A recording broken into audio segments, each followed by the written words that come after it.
Liver பாதிப்பு ஏற்பட்டுருச்சு அப்படின்னா எப்ப தெரிய வரும் நம்மளுக்கு சொல்லுங்க? ஹார்ட் அட்டாக் வந்துச்சுன்னா உடனே தெரிய போகுது, கேட்ராக் வந்துச்சுன்னா கண்ணு மங்களா போகுது, கோவிட் இருந்துச்சுன்னா உடனே தெரியுது, இருமல் சளி ஜுரம் வருது. லிவர் பாதிப்பு எப்ப வருது சொல்லுங்க பாக்கலாம்? இருதயம்னா பிளட் மட்டும் பம்ப் பண்ணும், லங்ஸ்னா வந்து ஆக்சிஜன் மட்டும் பியூர் பண்ணும், கிட்னினா யூரின் மட்டும் ப்ரொடியூஸ் பண்ணும், கல்லீரலுக்கு மட்டும் 500க்கும் மேலப்பட்ட வேலைப்பாடுகள் இருக்கு.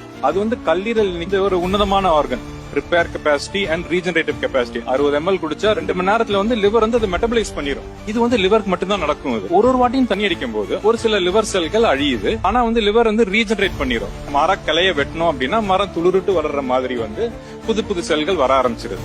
ஆர்கன் எதையும் தாங்கும் உறுப்பது ஓரளவுக்கு தான் வரும். எப்ப மஞ்சக்காமால வருது, எப்ப யூரின் மஞ்சளா போகுது, எப்ப கால் வீக்கம் வருது, எப்ப ரத்த வாந்தி எடுக்கிறாங்க அப்படின்னா கல்லீரல் 50% வேலைப்பாடு போன அப்புறம் தான் தெரியவே வருது. இது வந்து இந்த அவேர்னஸ் இல்லவே இல்லை மக்களுக்கு. வருஷம் ஒரு வாட்டி வந்து ஒரு செக்அப் பண்ணிக்கணும், அதுல வந்து கண்டிப்பா லிவர் செக் பண்ணியே ஆகணும்.